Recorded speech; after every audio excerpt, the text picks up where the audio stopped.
Alhamdulillah, alhamdulillahirabbil alamin.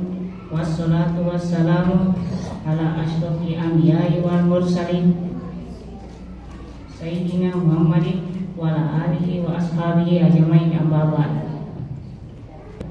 Yang telah memberikan kita begitu banyak nikmat hingga kita bisa berkumpul di tempat yang mulia ini guna melaksanakan salah satu kewajiban kita, yaitu sholat isya secara berjamaah dan dirangkaikan sholat tarawih secara berjamaah. Salawat serta salam kita aturkan kepada baginda kita Rasulullah SAW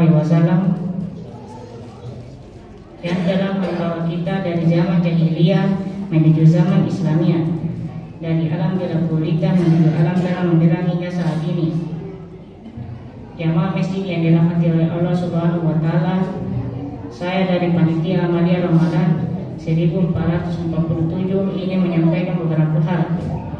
Penyampaian yang pertama yaitu daftar nama-nama donatur Amalia Ramadan 1447 Hijriah. Yang pertama, Bapak Pasrikian sebesar Rp300.000. Yang kedua, Abdul Aziz M.A. Flores sebesar Rp300.000. Adapun isi kotak amal tadi kemarin malam sebesar Rp210.000. Adapun isi kotak amal subuh sebesar Rp80.000. Adapun pengeluaran sebesar Rp300.000. Maka total jumlah sebesar Rp590.000.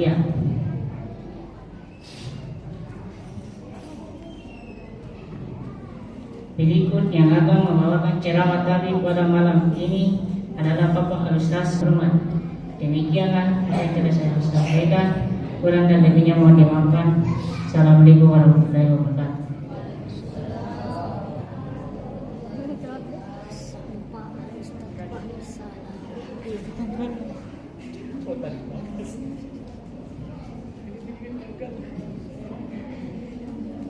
Bismillahirrahmanirrahim. Assalamualaikum warahmatullahi wabarakatuh.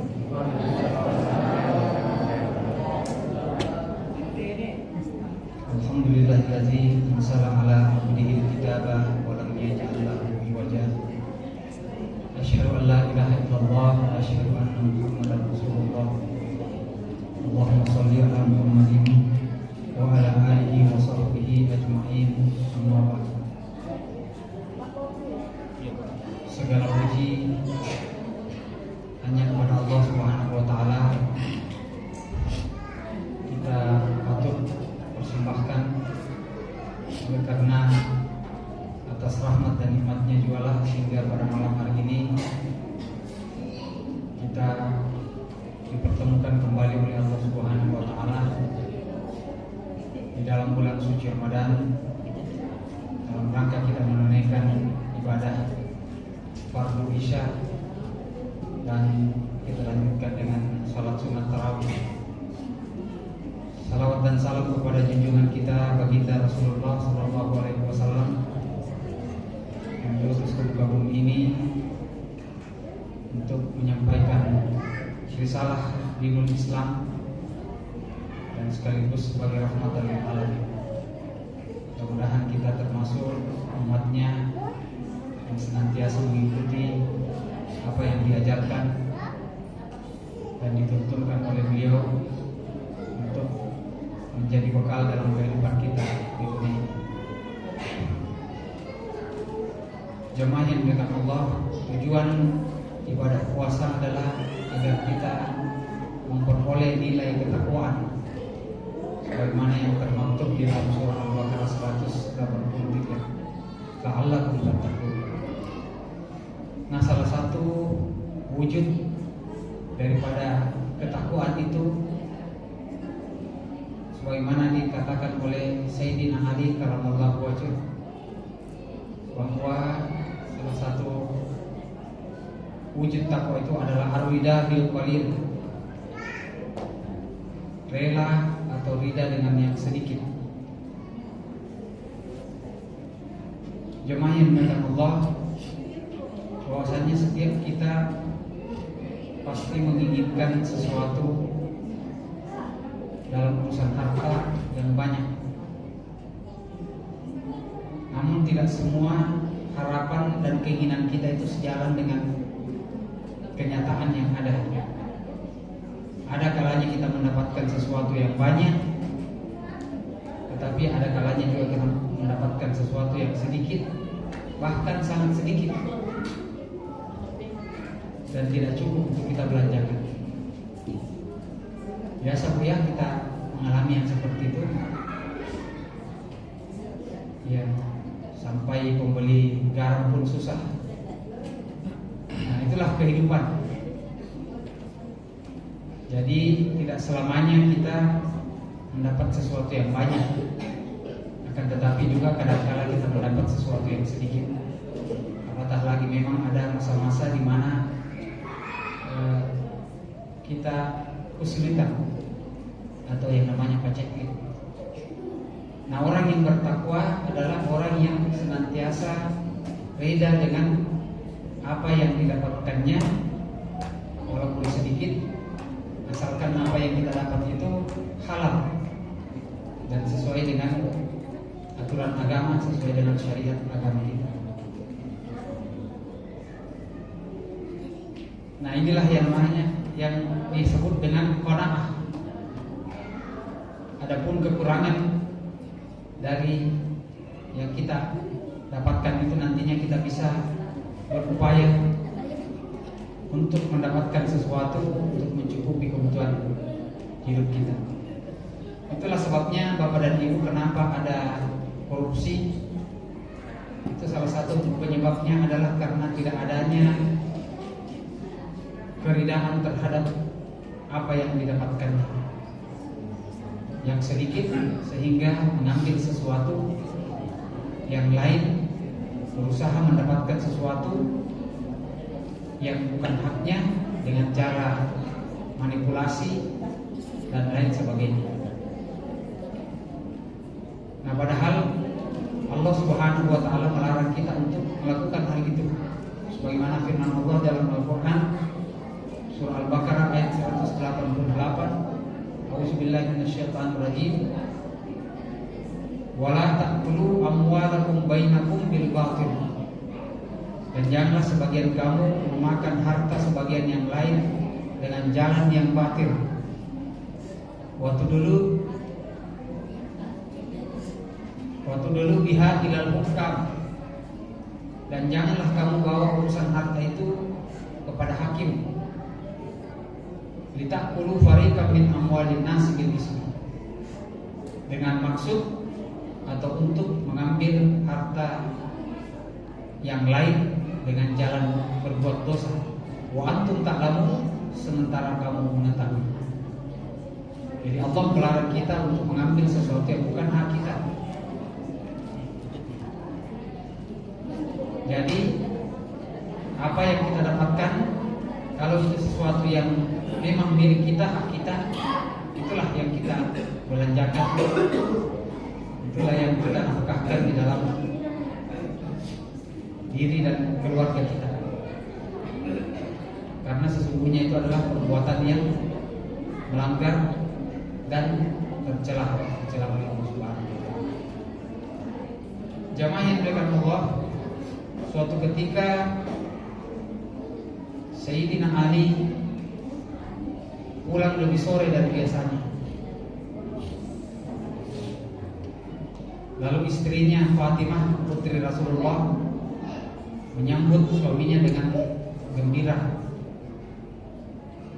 Dia berharap bahwa mungkin suami saya pulang dengan membawa banyak pendapatan, karena kebutuhan di rumah juga sudah makin besar. Lalu setelah Ali melepaskan lelahnya, dia kemudian menghampiri istrinya dan berkata, "Wahai istriku, aku mohon maaf karena hari ini saya tidak membawa apa-apa untuk menjadi bahan makanan atau bekal kita." Nah, tidak kelihatan sedikit pun kekecewaan di wajah Fatimah.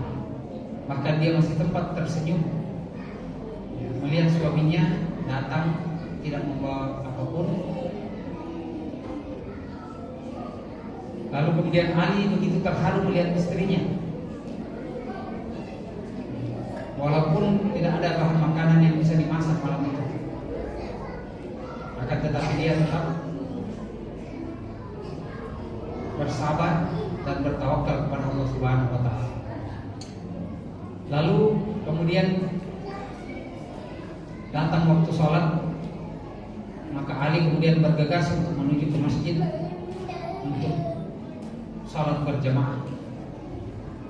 Lalu setelah Ali pulang dari masjid, dia dicegat oleh orang tua. Jadi ada orang tua yang mencegat dia, bertanya kepada Ali, "Wahai fulan, betulkah Anda yang bernama Ali, anaknya Abu Thalib?" Lalu Ali mengatakan, "Betul, saya Ali bin Abu Thalib." Lalu orang tua itu merogoh kantongnya dan dia mengatakan, "Dahulu saya pernah menyuruh ayahmu untuk menyamak kulit dan saya belum sempat untuk membayarnya. Dan sekarang ayahmu sudah meninggal, maka terimalah pembayaran ini karena kamu adalah ahli warisnya." Begitu kata orang tua itu kepada Ali. Tentu saja Ali merasa sangat gembira dan menerima apa yang diberikan orang tua itu sebagaimana yang disampaikan kepadanya. Lalu kemudian Ali pulang ke rumah dan menyampaikan perihal itu kepada istrinya, bahwa tadi ada seorang tua yang mencegat saya dan dia mengatakan dia berhutang kepada ayah saya, lalu itu diberikan kepada saya. Maka Fatimah merasa sangat gembira dengan apa yang didapatkannya itu. Ada rezeki yang datang secara tiba-tiba, waktu dia beruntung. Nah, lalu kemudian Fatimah menyuruh suaminya, "Kalau begitu kamu ke pasar lah untuk membeli, belanjakan saja semua itu untuk keperluan perbekalan kita, supaya kita tidak pusing-pusing lagi memikirkan bahan atau bekal makanan kita sehari-hari." Maka pergilah Ali ke pasar. Namun hampir tiba di pasar, Ali kemudian mendapati seorang fakir di jalan yang menadahkan tangannya. Orang itu mengatakan, "Siapa yang mau menghutangkan hartanya kepada Allah, bersedekahlah kepadaku. Aku ini musafir yang kehabisan bekal." Lalu tanpa berpikir panjang, Ali memberikan semua tadi, ya, uang 30 dinar yang didapatkannya itu yang mau dibelanjakan ke pasar. Nah, dari mana nih? Ya, Nasariani, kabus. Sehingga tidak ada lagi uang yang dipegang oleh Ali. Lalu pulanglah dia ke rumah. Kemudian Fatimah yang melihat suaminya pulang dengan tangan kosong, tidak bawa apa-apa, dia terheran-heran melihat, apa gerangan? Bukankah tadi saya suruh ke pasar untuk membeli belanja kebutuhan kita, sedangkan ini tidak ada yang dibawa pulang. Lalu Ali menceritakan apa yang dialaminya tadi ketika sebelum sampai ke pasar. Lalu Fatimah mengatakan, "Wahai suamiku, sekiranya saya yang mengalami hal itu, maka saya juga akan memberikan harta yang saya miliki kepada orang itu." Ya, jamaah yang dimuliakan Allah, Kira-kira kalau ibu di sini begitu suaminya, bagaimana kita dukung atau tidak? Ya. Mungkin kita bilang, dede, kau poin tak gana-gana, musare yang saya tahu. Ya, cara deh, macalah dan umum. Nah itulah yang dialami oleh Ali karamullah wajh. Sekalipun dia juga sangat membutuhkan uang itu, akan tetapi karena ada orang yang lebih membutuhkan, maka dia pun segera memberikan apa yang dia miliki. Dan Fatimah berkata, lebih baik kita menyerahkan atau mengutangkan harta kita kepada Allah daripada kita bersifat bakhil yang dimurkai Allah. Jadi sikap menerima ini adalah merupakan salah satu bentuk menerima apa yang kita dapatkan dari Allah, dan kemudian kita bersyukur atas apa yang kita dapatkan. Dan dengan bersyukur ini, maka Allah akan menambah nikmat kita. La in syakartum la azidannakum. Jikalau engkau pandai bersyukur, maka niscaya akan aku tambahkan nikmatku. Wala in kafartum, dan jika kamu kufur atau ingkar, inna azabi lasyadid. Sungguhnya azabku amatlah pedih.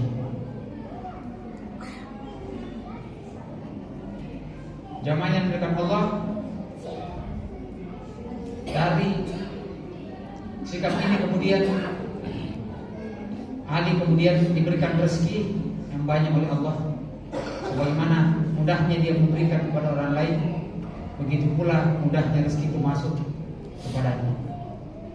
Jadi orang yang bertakwa itu adalah orang yang menerima pemberian dari Allah walaupun sedikit, asalkan itu halal dan sesuai dengan aturan agama. Namun jamaah, bukan berarti agama ini menyuruh kita miskin dan menerima apa adanya. Bahkan ajaran agama kita selalu mendorong kita untuk bekerja keras, mengerahkan seluruh kemampuan kita untuk berusaha, untuk memenuhi keinginan kita, harapan kita, bahkan mungkin ambisi kita. Ambisi dalam bingkai fastabukil khairat, artinya berlomba-lomba menuju kebaikan. Tidak apa-apa kita ambisi sepanjang dalam koridor ajaran agama kita untuk mencapai kemajuan dan untuk mencapai kebaikan. Itulah sebabnya Nabi SAW dalam sebuah hadisnya mengatakan, bakiru fi talabil rizqi wal fawaij, fa innal ghudwa barakatan wa najah. Bangunlah kamu di pagi hari untuk mencari rezeki dan memenuhi kebutuhan-kebutuhan. Karena sesungguhnya di pagi hari itu terdapat keberkahan dan keberhasilan. Jadi kita dilarang bermalas-malasan, kita dilarang tidur pagi. Waktu pagi itu kata Nabi adalah waktu yang paling baik untuk kita berusaha bangun. Apakah kita gunakan untuk membaca Al-Quran atau mempelajari agama ini, ataukah kita gunakan untuk berusaha? Itu adalah perintah dan anjuran agama kita. Kalau kita perhatikan ibadah-ibadah mahdah atau ibadah yang terdapat dalam rukun Islam itu, mulai dari sholat, puasa, zakat, apatah lagi pada haji, semuanya itu membutuhkan atau memerlukan kecukupan materi di dalam melaksanakannya. Nanti kita bisa melaksanakan dengan baik ibadah itu kalau kita tercukupi materi kita, membeli pakaian, ya, membeli tempat yang bersih untuk kita gunakan beribadah, dan kemudian kita tunaikan zakat, infak dan sedekah kita. Semuanya itu membutuhkan kecukupan materi kita. Tanpa hal itu, maka kita tidak dapat melaksanakan ibadah dengan sebaik-baiknya. Oleh karena itu, marilah kita memanfaatkan waktu dengan sebaik-baiknya untuk mengerjakan perintah Allah, untuk senantiasa berbuat baik, dan untuk senantiasa berusaha di dalam kehidupan kita ini untuk mencapai keinginan harapan kita, agar kita juga nantinya bisa beribadah dengan sebaik-baiknya kepada Allah. Mudah-mudahan bulan Ramadan ini membentuk karakter kita untuk giat dan giat beramal, giat berusaha untuk mencapai kemajuan. Mudah-mudahan Allah senantiasa memberikan kita petunjuk dan kekuatan dan melindungi kita dari segala hal yang kita tidak inginkan bersama.